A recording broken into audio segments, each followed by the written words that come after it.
Bismillahirrahmanirrahim. Assalamualaikum warahmatullahi ta'ala wabarakatuh. Alhamdulillahi rabbil alamin wal aqibatu lil muttaqin ala umuri dunya waddin. Asyhadu an la ilaha illallah wa asyhadu anna sayyidana Muhammadan abduhu wa rasuluh. Allahumma salli wa sallim wa barik ala sayyidina Muhammad khataman nabiyyin wa hifdzal mursalin wa ala alihi wa ashabihi wa man tabi'ahum bi ihsanin ila yaumiddin. Subhanaka la ilma lana illa ma 'allamtana innaka antal alimul hakim. Rabbi shrah li sadri wa yassir li amri wa hlul 'uqdatam min lisani yafqahu qawli. Bismillahi ma syaa Allah la yasuqul khaira illa Allah ma syaa Allah. La yasrifu su'a illa Allah ma syaa Allah. Ma kana min ni'matin fa min Allah ma syaa Allah. Wa la hawla wa la quwwata illa billah al-aliyyil azim. Amma ba'du. Tuan-tuan dan puan-puan sidang hadirin dan hadirat yang dirahmati oleh Allah sekalian, alhamdulillah, puji syukur kita panjatkan kepada Allah Subhanahu wa taala. Dengan limpah kurnia inayah taufik daripada Allah, kita dipertemukan pada petang ini. Mudah-mudahan pertemuan kita diberkati oleh Allah Subhanahu wa taala. Kuliah kita pada petang ini, di sebelah saya ada donat. Nampak macam menari. Asal sekalian. Mudah-mudahan insya-Allah donat tu akan jadi milik kita sebentar lagi. Tuan-tuan, masalli ala Muhammad, kita berada dalam rukun-rukun sembahyang. Nah, kita masih berada dalam rukun-rukun sembahyang. Dan pada hari ini kita akan masuk rukun yang ke-8, iaitulah duduk di antara dua sujud. Muka surat 166 kepada yang buat kitab, yang hafaz buka 166. Nah, salli ala Muhammad. Masya-Allah Rabbi. Bila sebut duduk dalam sembahyang, bila sebut duduk dalam sembahyang, itu maksud duduk yang macam mana? Duduk yang macam-macam mana? Faham tu? Duduk pilih macam mana duduk. Duduk sila boleh? Boleh. Duduk antara dua sujud sila boleh tak? Boleh. Duduk, kira duduk lah. Asal duduk saja dia memenuhi syarat duduk dalam rukun. Adapun duduk macam iftirash, duduk tawarruk, duduk iqa', ini semua ni sunat pula jenis duduk tu. Yang disebut wajib tu ialah duduk. Duduk macam mana? Duduklah macam-macam mana duduk. Gitulah. Jadi kita nak duduk, bila kita nak buat ibadat, kita buat ibadat yang macam Nabi SAW tunjuk. Maka kita akan buat sesuai, dan duduk macam Nabi tunjuk itu pula dapat pahala sunat. Kita pun salih semana. Baik, salli ala sayyidina Muhammad. Duduk di antara dua sujud ia wajib pada setiap rakaat sembahyang. Dalilnya sabda Rasulullah sallallahu alaihi wasallam dalam hadis yang telah disebutkan sebelum ini. Ada dalil sujud. Kemudian angkatlah kepala kamu sehingga kamu duduk tenang. Daripada kita nak rokok, daripada kita sujud kepada nak duduk tu, memang niat bangun tu, niat tu untuk duduk antara dua sujud tu sebab ibadat tu. Sebab mungkin saja dia bangun tu sebab dia yang lain. Di sujud tu dia rasa nak pitam kan? Kemudian dia bangun. Faham tak? Tapi bangun tu sebab apa? Bangun tu sebab nak pitam lah, bukan sebab ibadat. Maka dia tidak dikira sebagai bangun untuk duduk di antara dua sujud tu. Macam orang waktu hari tu nak rokok hari tu ni, ataupun dia bangun daripada rokok nak bangun ke i'tidal kan, dia tengah duduk rokok, dia rasa nak rebah, bangun dia. Bangun tu sebab apa? Sebab nak pitam, nak jatuh. Maka dia bangun tu tidaklah dikira sebagai bangun untuk i'tidal, tapi bangun untuk sebab nak pitam, macam itulah. Ini sama juga hukum dia. Bila kita duduk sujud tu, bila kita nak bangun tu mesti niat bangun tu untuk bangun duduk di antara dua sujud sebagai ibadat, bukan selain daripada dia. Tu fahamlah. Yang kedua, duduk itu tidaklah dalam tempoh yang terlalu lama, melebihi daripada masa sekurang-kurangnya tasyahud. Musalli ala sayyidina Muhammad. Waktu kita duduk tu jangan terlalu panjang sangat duduk tu. Duduk sekira-kira ada bacaan yang Nabi SAW ajar kat kita. Sembahyang ni Nabi SAW sebut afdalu a'mal, benda yang amalan yang paling afdal Benda yang paling afdal sekali, saya nampak dah buka tu. Benda yang paling afdal sekali dalam banyak-banyak ibadat kan sembahyang.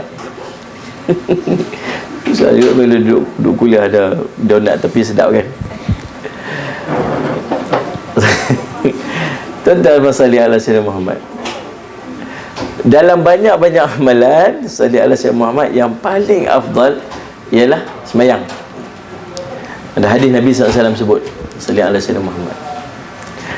Dia mata dia duk attract kau tu, dah tak marah saja, memang seronok tengok, bukan duduk doa ni malah datang makbul doa tengah duk kuliah tu, sekali donat tu mai 2-3 biji kat sini kan. Tuan-tuan masalih ala Sayyidina Muhammad, sebab sedap sungguh tengok tu. Dalam banyak-banyak amalan kita baca Quran, kita zikir, kita doa, banyak amalan yang kita boleh susun. Apa yang paling afdal? Masalah Jumaat. Lalu Nabi SAW kata apa? Yang paling afdal dalam banyak-banyak amalan ialah sembahyang, solat. Sebab apa yang paling afdal ibadat, dalam banyak-banyak ibadat yang paling afdal sembahyang? Sebab semua jenis ibadat memang duduk dalam sembahyang. Baca Quran, ada tak baca Quran dalam sembahyang? Ada. Zikir, tasbih, ada? Ada. Salat Jumaat, subhanallah, salli ala Sayyidina Muhammad.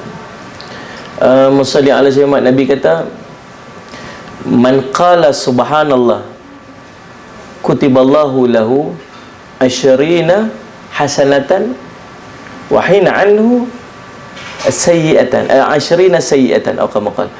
Siapa yang sebut subhanallah, maka akan ditulis kepadanya 20 pahala dan akan dipadamkan daripadanya 20 dosa. Subhanallah je, musalli ala Sayyidina. Kita sebut tak subhanallah dalam sembahyang? Banyak kali, subhan rabbiyal a'la, subhan rabbiyal a'la, subhan rabbil azim, subhan. Kan musalli ala Sayyidina Muhammad. Dalam musalli ala Sayyidina Muhammad sembahyang ada selawat tak? Ada. Selawat tu sendiri ada fadilat dia. Inna Allaha wa malaikatahu yusalluna 'alan nabi ya ayyuhalladzina amanu sallu 'alaihi wa sallimu taslima. Allah dan para malaikat berselawat kepada Nabi, maka selawat dan salamlah kamu kepada Nabi dengan sungguh-sungguh selawat. Allah suruh kita selawat.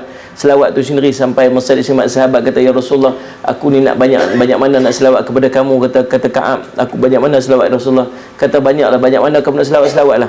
Boleh tak aku nak selawat ya Rasulullah rubu' 1/4 daripada hari tu aku nak selawat kepada kamu? Boleh kata Nabi SAW. Bahkan lebih banyak lebih baik. Kalau itu Rasulullah, aku nak buat thuluth, 1/3 daripada hari tu aku nak selawat kepada kamu. Kalau 1/3 berapa jam?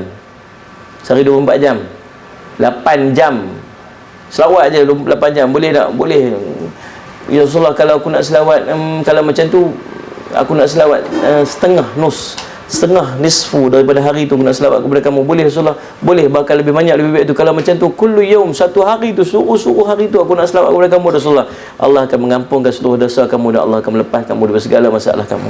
Kata Nabi SAW. Selawat sangat-sangat dituntut. Salih alaihi wasallam. Nabi SAW sebut, man salla alayya, siapa yang selawat kepada aku dengan pada pagi harinya 10 kali selawat. Nah, ni tuan-tuan saya nak minta tuan-tuan tolong buat.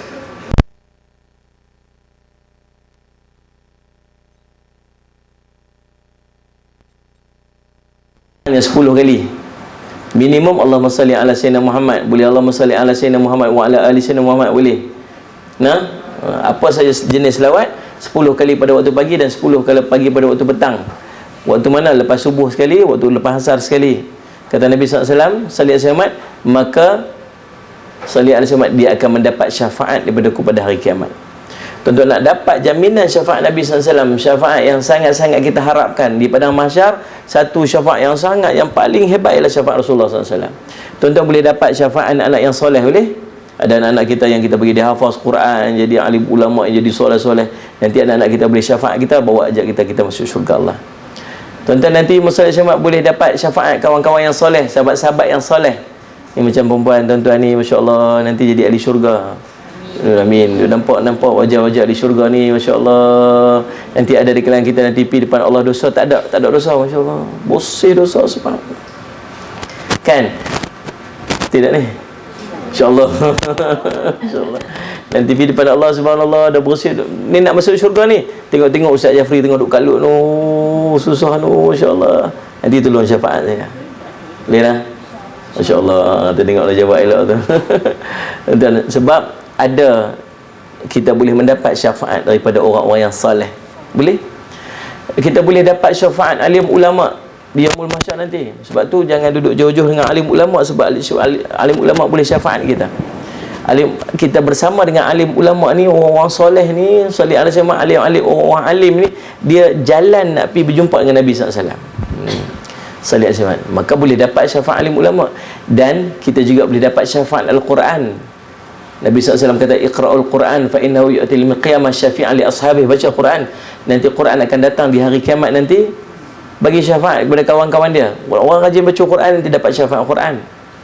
Tapi above all, dalam banyak-banyak syafaat, syafaat ni tahu syafaat ni pertolongan pada masyarakat. Memang kita sangat mengharapkan pertolongan. Orang daripada masyarakat ni macam orang lemah, macam orang yang lemah, dia nak ambil apa saja, dia nak tarik apa saja yang boleh selamatkan dia. Ini pertolongan ni, siapa yang boleh tolong dia, semua dia nak cari.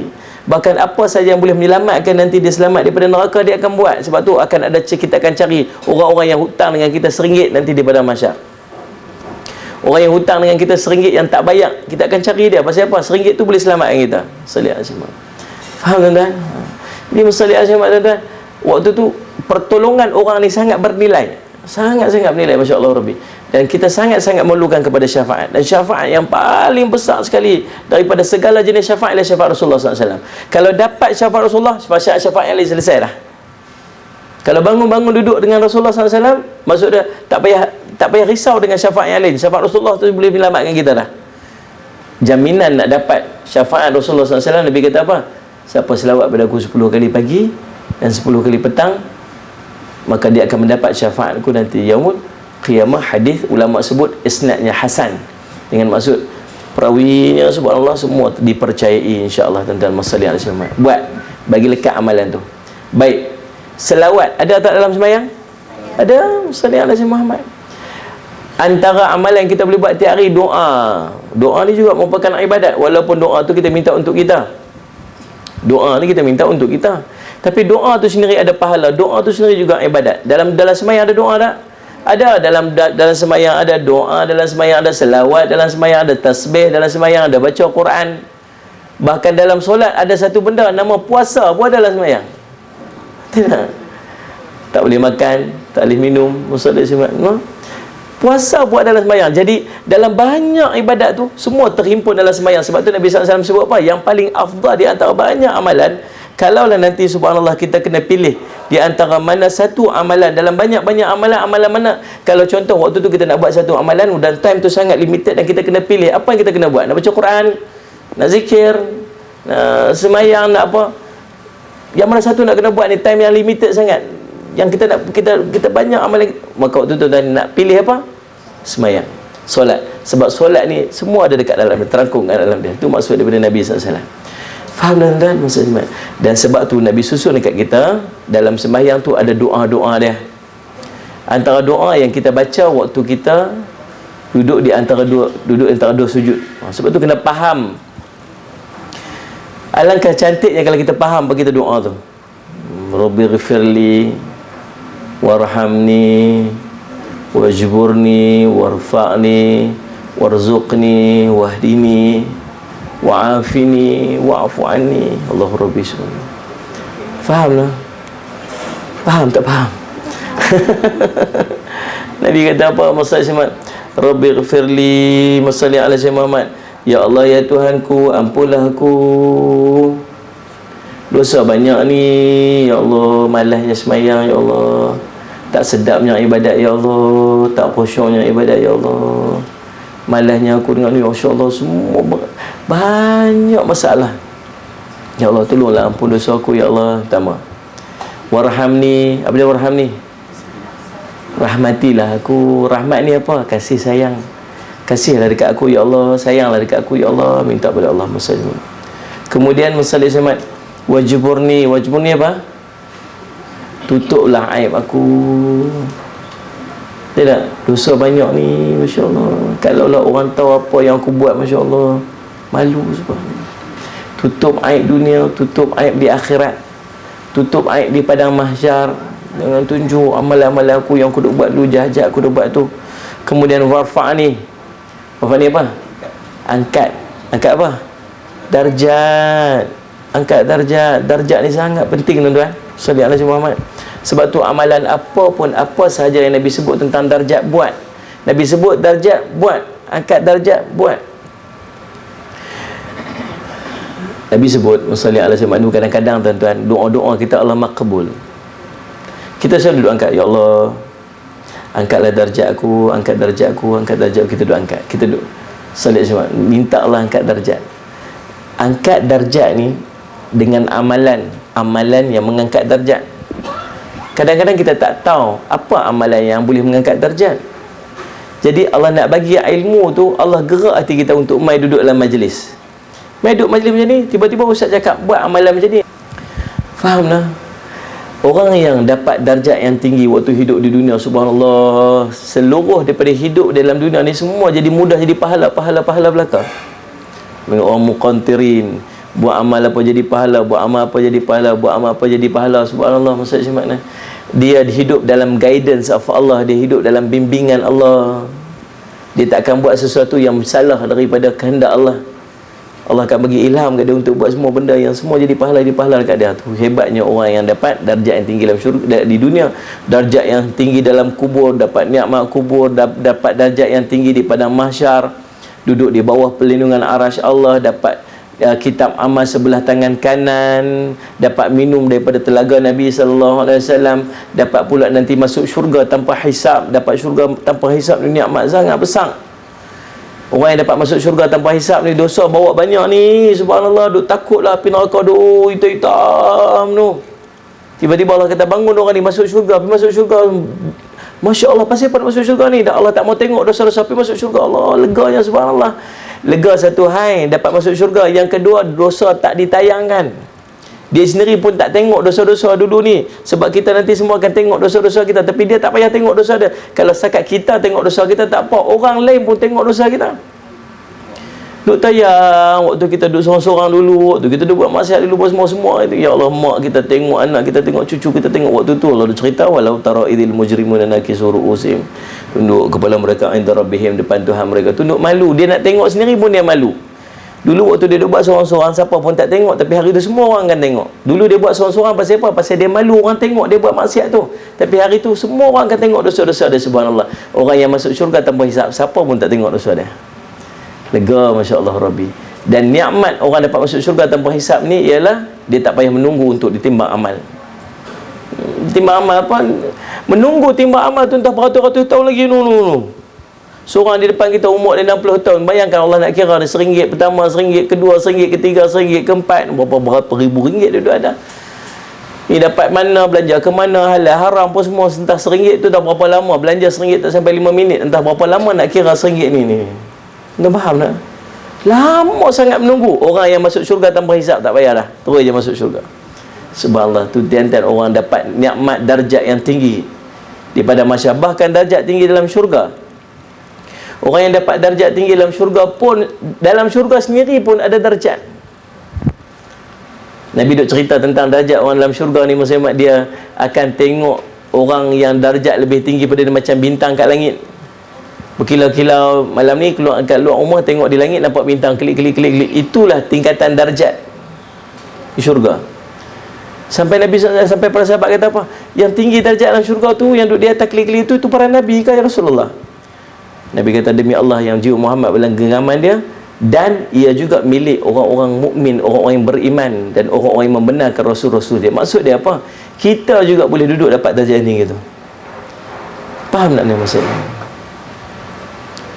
Macam mana dapat darjat tinggi macam tu? Buat amalan yang mengangkat darjat, dan jangan buat benda yang menurunkan darjat. Tak mana saya nak minta ubah lampu ni sikit, dia silau mata saya. Ustaz boleh Ustaz? Tolong alih lampu dia Ustaz. Boleh tak? Tu ataupun boleh tak? Oh panas. Okey, cantik. Ke sana. Tengok buah.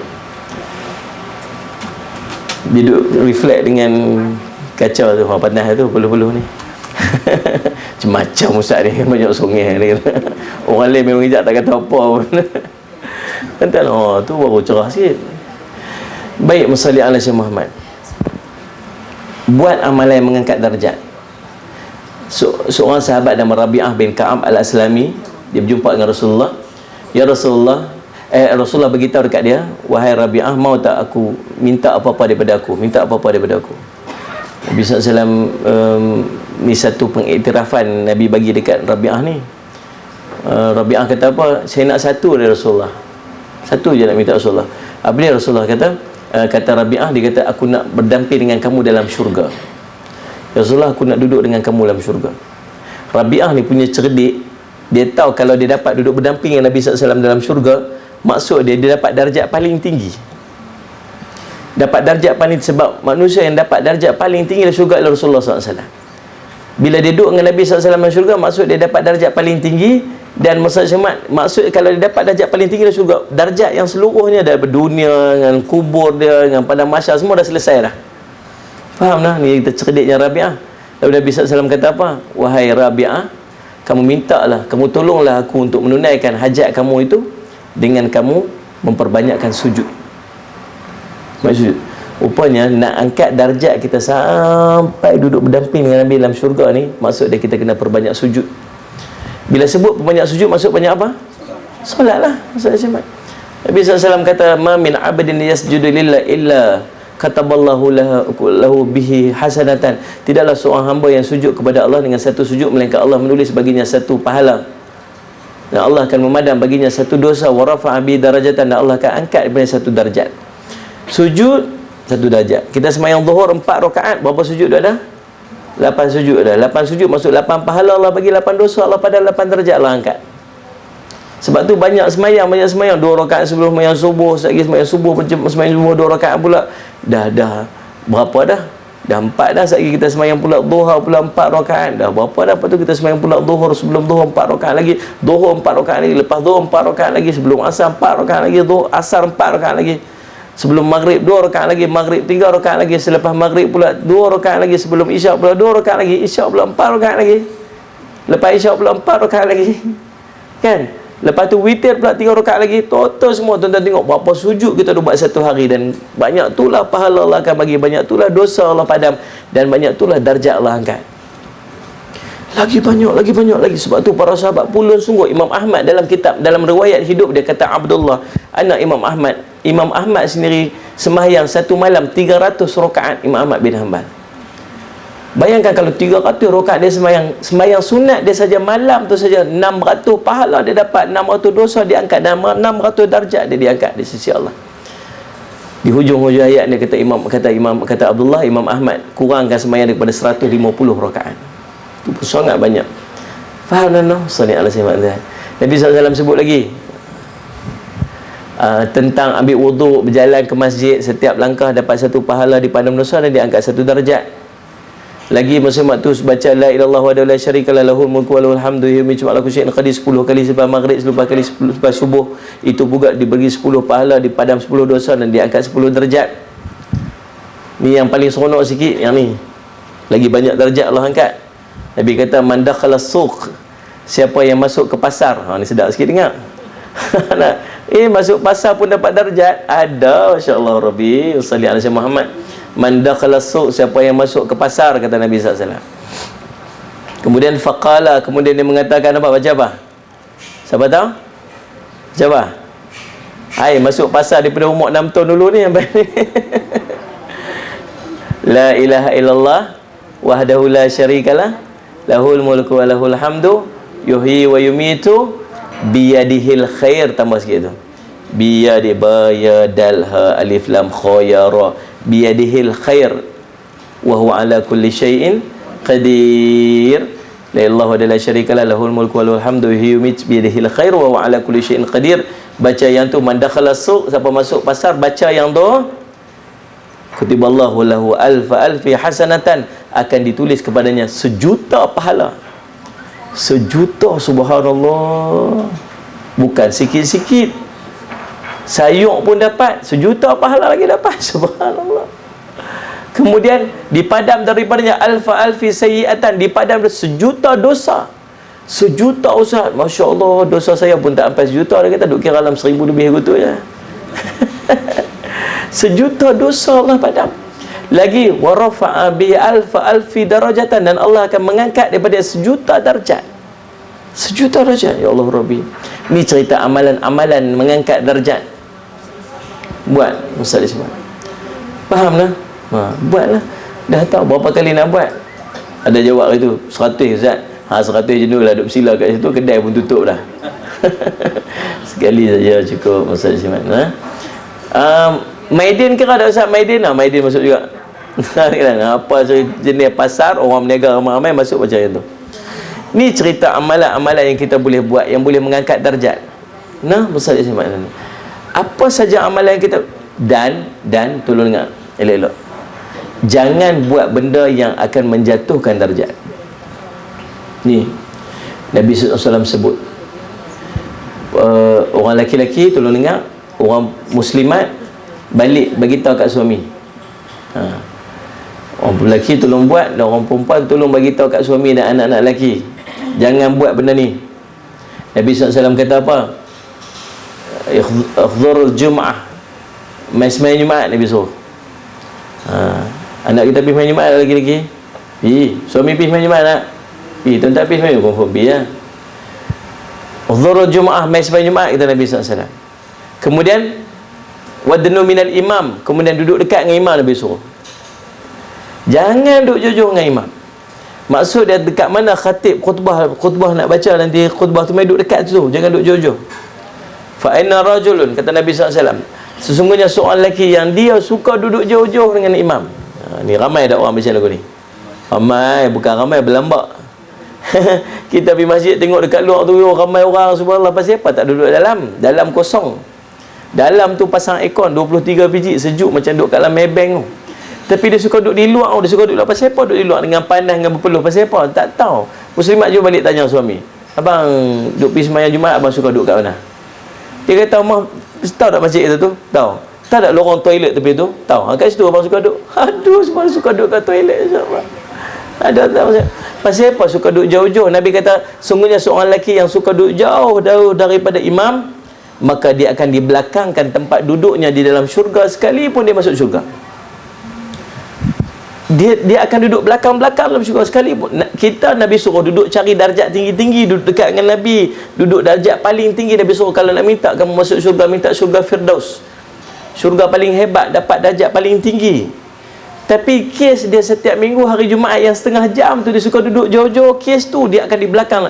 Bahkan kata ulama yang mentafsirkan hadis tu, dia kata apa? Dia takut, ahli-ahli ilmu kata apa? Takut yang dimaksudkan dengan Nabi ialah fa in dakhalaha, walaupun dia masuk syurga, musalli alaihi Muhammad, walaupun dia masuk syurga tetapi lambat prosesnya untuk masuk syurga. Tahun beratus-ratus tahun, kesnya kes minggu sekali je, yang kalau dia boleh sabar sat aja. Faham tak ni? Waktu tu penting balik pesan dekat mereka, jangan duduk jauh-jauh bang, mampi duduk sat, duduk kat masjid tu, duduk dekat dengan khatib tu, duduk dekat dengan khutbah tu, tempat mimbar tu, abang duduk dekat situ sat sekejap je. Pasal apa ni? Nabi pesan lah, takut nanti abang lambat masuk syurga. Dan kalau masuk syurga pun, kata ulama sebagainya, kata apa? Takut dia di belakang ke tempat dalam syurga, duduk jauh-jauh, duduk belakang-belakang. Subhanallah. Faham tak? Apa saja amalan yang mengangkat darjat, buat.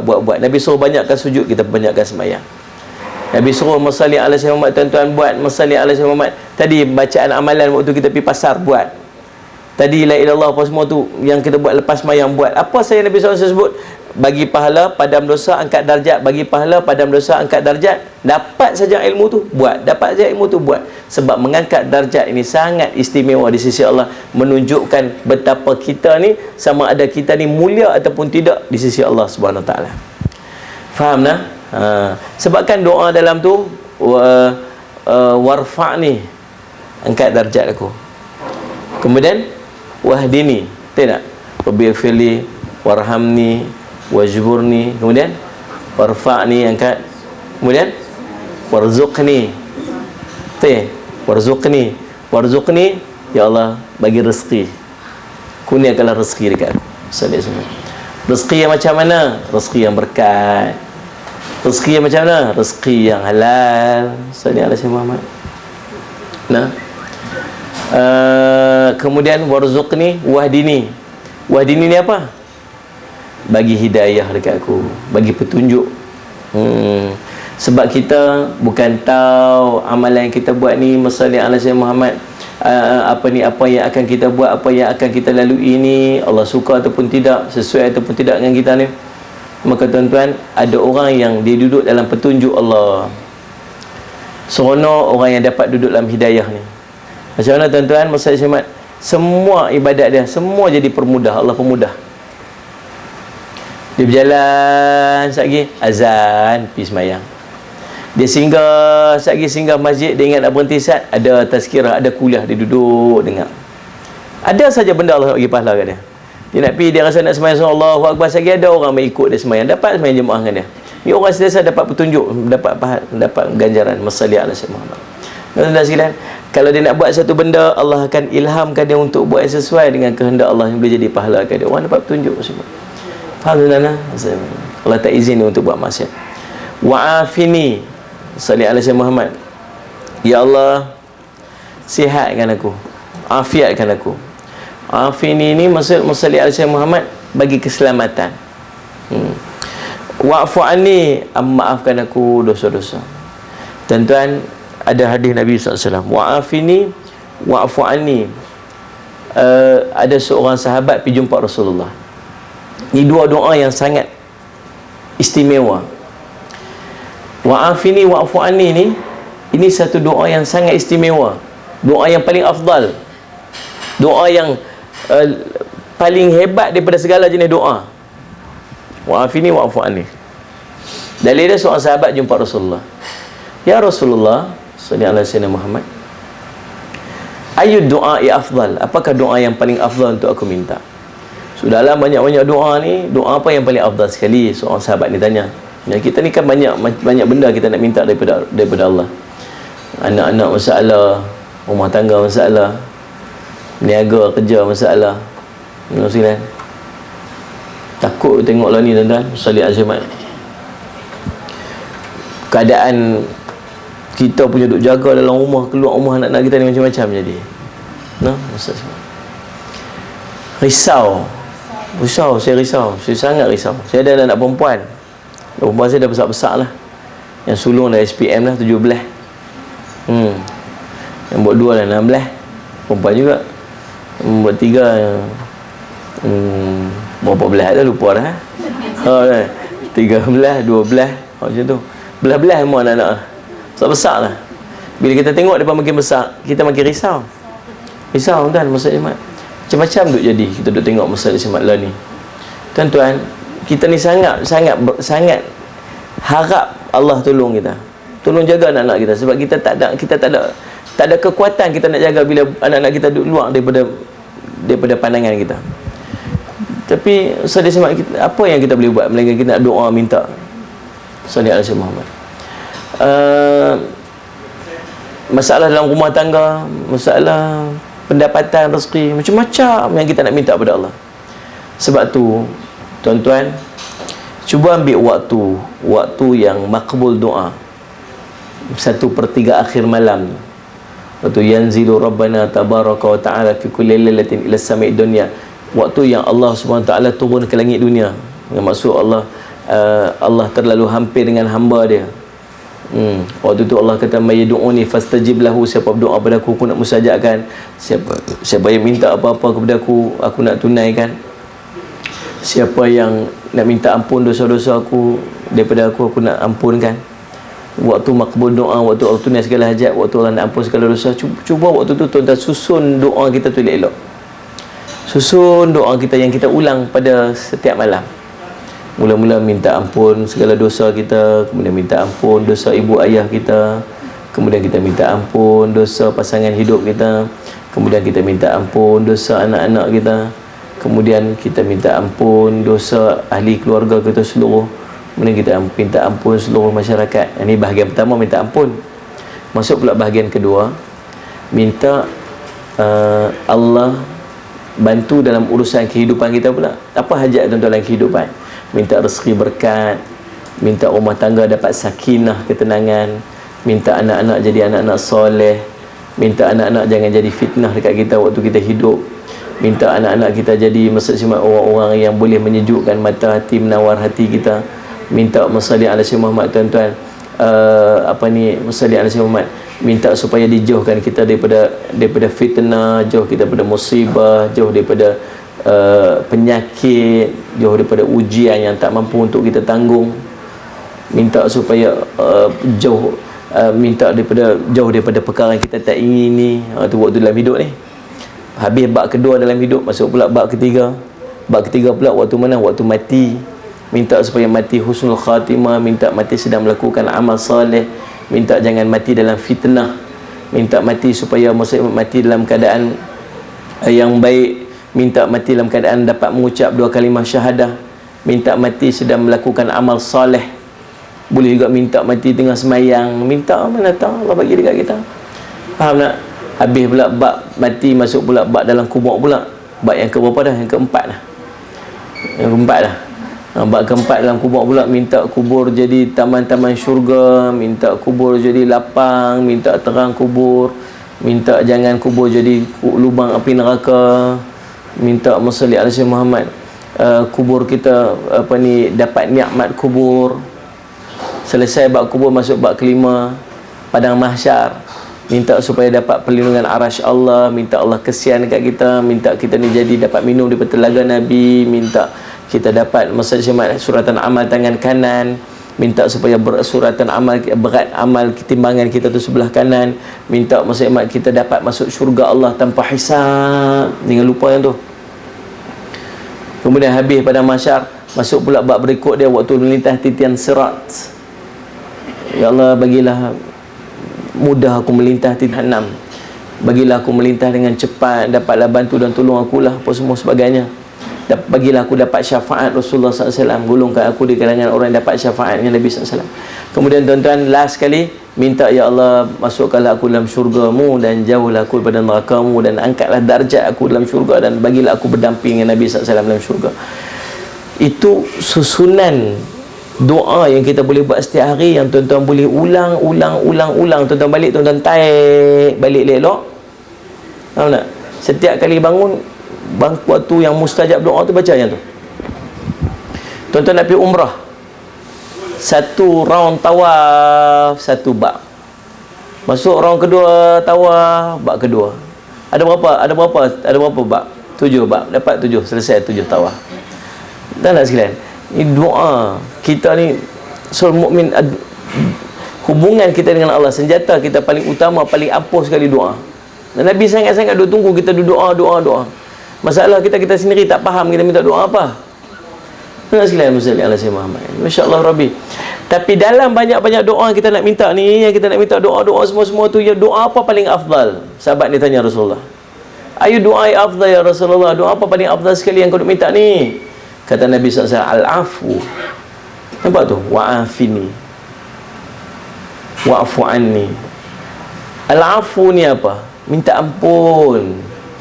Minta Allah maafkan kita, minta ampun. Pasal apa Allah suruh minta ampun?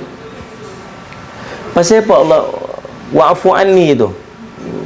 Minta ampun, tolonglah ampunkan dosa aku ya Allah. Pasal apa minta ampun? Pasal apa tak minta masuk syurga? Kan senang, kalau minta masuk syurga selesai banyak masalah kan? Sebab dosa ni lah jadi pintu kepada segala masalah kita ni tadi. Dosa ni dah jadi punca segala masalah. Kita sebut tentang anak-anak yang buat perangai macam-macam. Kadang-kadang dia punca daripada dosa-dosa kita duk buat dulu. Tuan-tuan tengok anak-anak kita lah ni. Kita dulu kecil hati dengan anak kita. Kadang-kadang kita duk gurih hati kita. Cuba tengok subhanallah dia. Cuba pejam mata. Kita duk berasa itulah, macam itulah dulu kita duk gurih hati mak ayah kita dulu. Sekalian, duk berasa pasal apalah anak aku ni sampai tak mau sembahyang, pasal apalah anak aku sampai keras sangat hati dia, pasal apalah anak aku sampai tengok muka aku pun tak apa. Kadang-kadang silap kita dulu waktu kita kerja dulu, yang kita duk ambil duit yang tak sepatutnya kita ambil, yang kita duk curi waktu, yang kita duduk faham duit yang tak selayaknya kita ambil hak orang, yang kita ambil apa semua, yang kita duk bagi dia duk makan.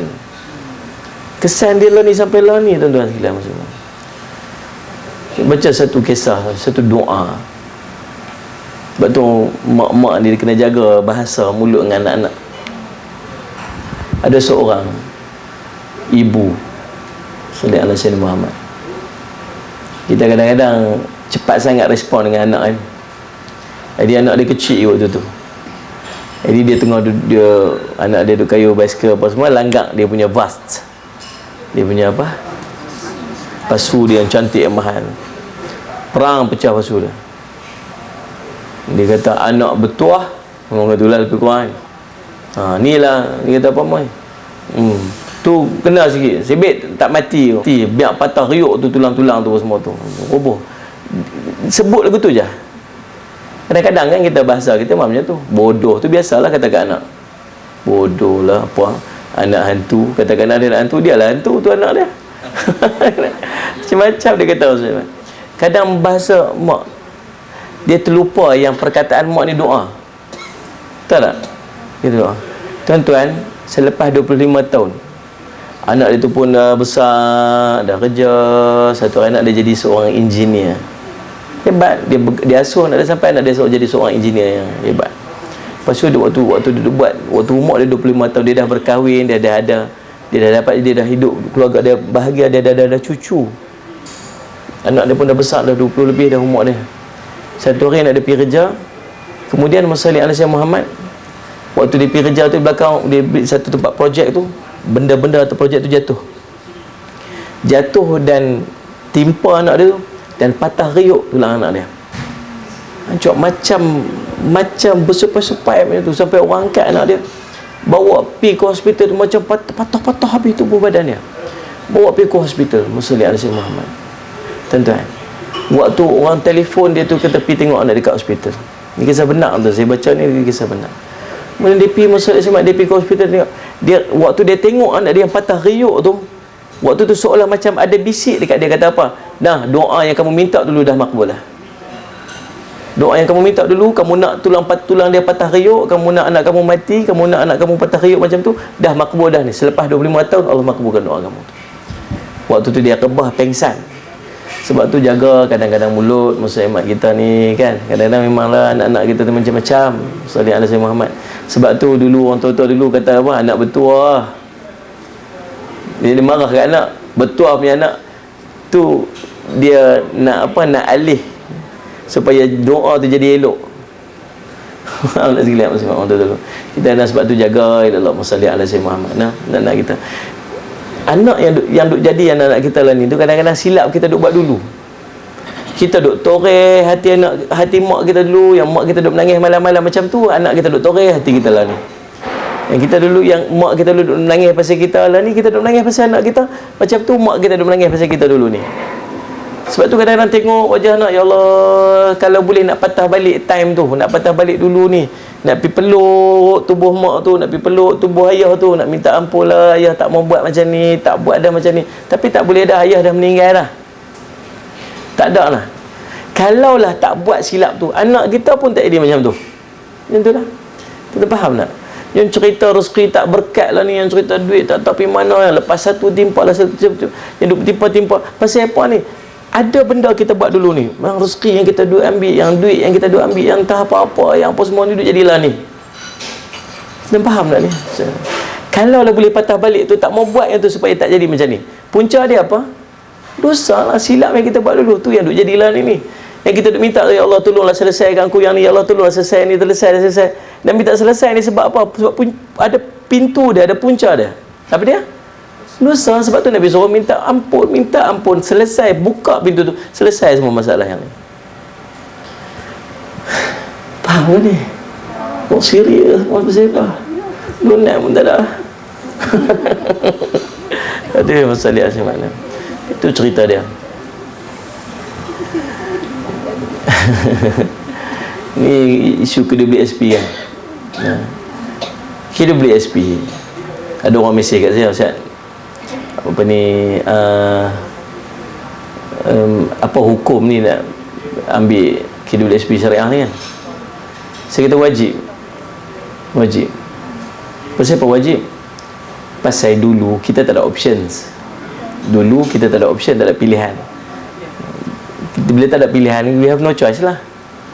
Tapi dalam hati tak redha lah bila orang duk highlight kata ada investment yang masuk belah haram, investment yang tidak mendapati syariat. Kita duk rasa macam duit kita tu masuk belah yang tak halal, tapi kita tak boleh nak buat keluar.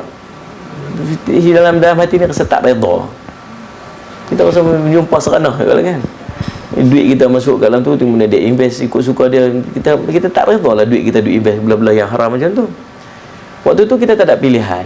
Bila kita tak ada pilihan, selesailah nak buat macam mana. Kita tidaklah menanggung dosa dah, sebab kita tak ada options.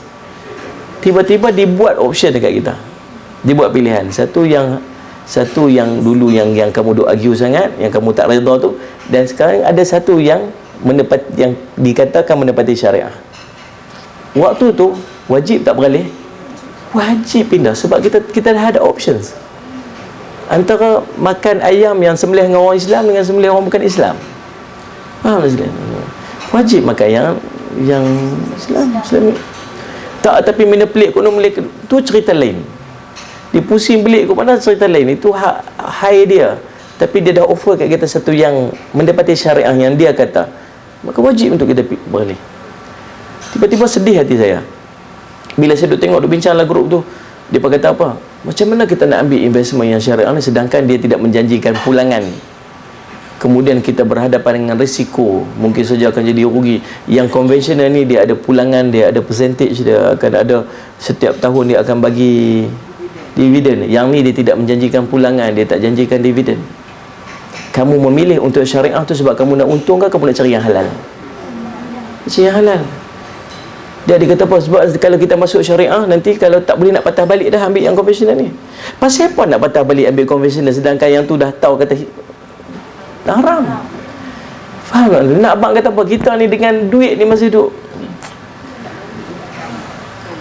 tu lebah masih duk cerita. Tapi itulah kita.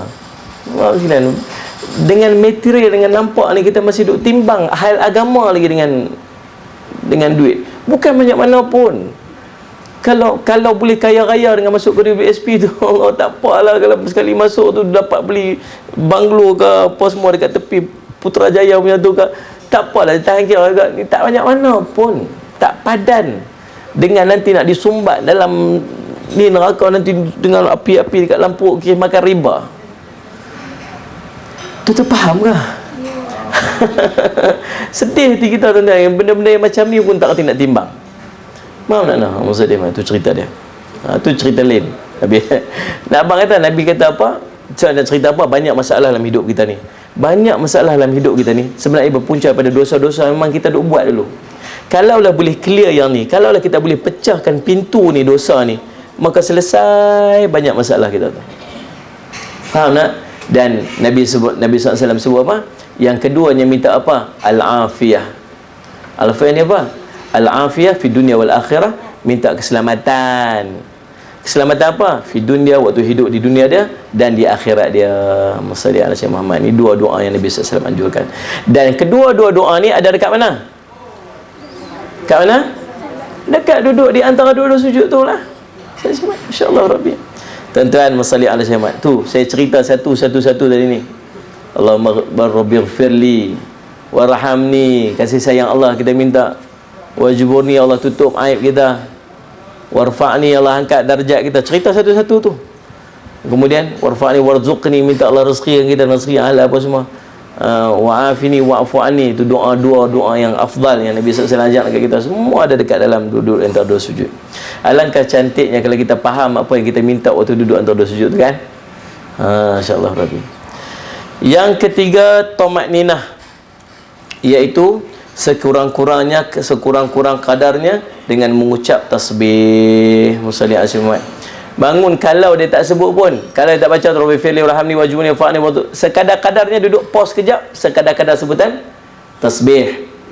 Bukan sebut tasbih tu, dia punya kadar bacaan tu, dia punya panjang tu, subhanallah, 1 second 2 second habis. Yang ke-9, rukun kita yang ke-9 ialah musalli ala Syekh Muhammad, duduk akhir. Musalli ala, duduk akhir ni maksud apa? Duduk ketika membaca tahiyat akhir. Maksudnya ialah duduk yang berlaku di akhir rakaat sembahyang, iaitu akan diberi salam selepas daripadanya. Duduk tu sendiri satu rukun. Duduk macam mana? Duduklah macam mana pun. Cumanya masalli ala Sayyidina Muhammad, duduk macam yang diajarkan oleh Nabi SAW. Duduk di antara dua sujud tadi ni, dia ada dua jenis sujud. Duduk antara dua sujud tadi ni, dia ada dua jenis duduk. Duduk yang pertama nama duduk iftirash. Duduk iftirash ini, yang kaki kiri tu dihampak, kaki kanan tu dipacak tu. Betul nah? Saya jangan duduk macam tu. Nah, duduk macam tu. Ini nama iftirash. Yang kedua namanya iqa', alif qaf ain alif hamzah. Iqa' ni duduk di atas tumit. Ni juga ada pada dalam mazhab Imam Asy-Syafi'i. Maksud dia dua kaki dah diangkat macam tu. Faham? Kemudian punggungnya duduk di atas tumit. Boleh imagine kah? Pernah tengok ada orang duduk macam tu? Pernah kan? Itu juga merupakan salah satu duduk yang ada dalam mazhab Imam Syafi'i. Iqa'. Cuma kita tak biasa duduk situ macam ni. Faham silat maksud Imam?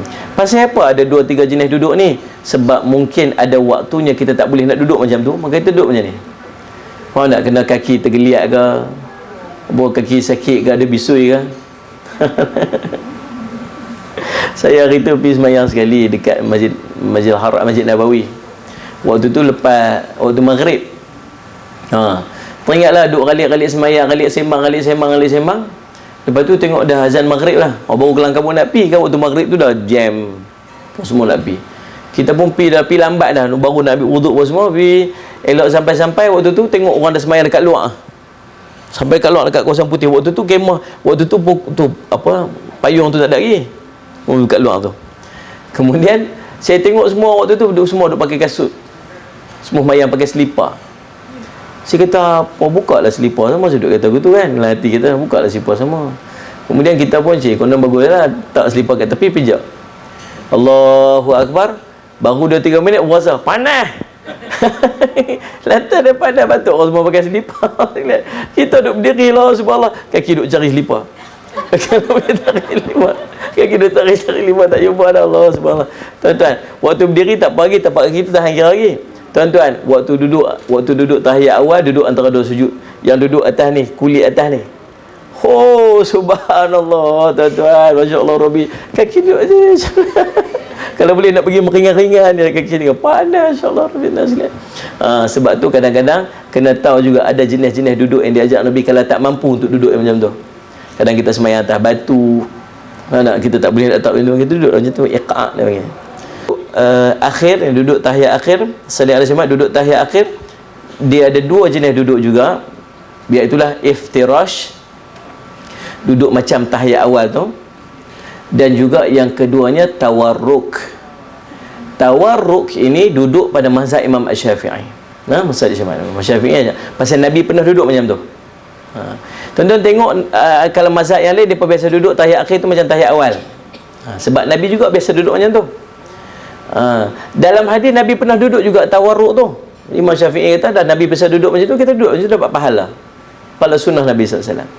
Tuan-tuan maksud iman. Jadi duduk tawarruk ini ialah duduk yang kaki dia kiri dia tu dia lintah masuk sebelah sini. Tapak kaki ni bagi dia duduk supaya jari-jari kita ni dapat menghadap ke arah kiblat. Boleh bayang tak? Bila kita lipat macam tu, kaki kita keluar macam tu, dan pastikan ujung-ujung jari kita ni yang sebelah luar ni dia menghadap arah kiblat, dan belakang kaki ni dia dipacakkan. Macam tu. Itu duduk yang sempurna. Betul tak? Sadat Syekh Muhammad. Tapi tak boleh lipat dah Ustaz. Umur 40 baru belajar semayang. Faham tak? Kalau tahiyat tu duduk 3 orang, Masya Allah, tak boleh dah, kerah. Sebab tu tuan-tuan perempuan dan anak kecil-kecil kan, ajak dia duduk sempurna waktu dia kecil-kecil. Waktu dia umur 7 atau 8 tahun, bagi dia duduk cantik-cantik. Kita kadang tak ambil berat sangat bab tu. Kita kira dia semayang dah, okey dah.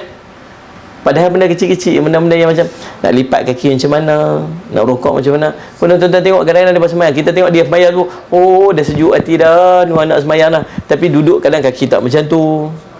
Faham tak? Kena rokok dia macam tu, dia tak ambil berat sangat. Sebab kita sendiri pun tak ambil berat. Pasal apa kita anggap dia kecil ni. Tapi tuan-tuan nak asuh bagi lipat kaki cantik-cantik, nak dapat perfect. Ni waktu dia berkecil sebab tulang-tulang dia lembut lagi. Bayangkan daripada umur 7 tahun yang boleh lipat cantik macam tu, kaki rapat cantik macam tu ni, sampai jari-jari dia semua waktu dia duduk pacak kaki tu, jari semua masuk ke dalam. Tengoklah, yang anak itu cantik. Pasal apa? Daripada kecil dia boleh lipat macam tu. Kita dah umur 69 dah baru belajar. Itu macam mana dah tak boleh, dah keras dah. Ya Allah. Tadi nak masa jemaah tu faham. Baik nah. Duduk apa dia panggil apa? Duduk tawarruk.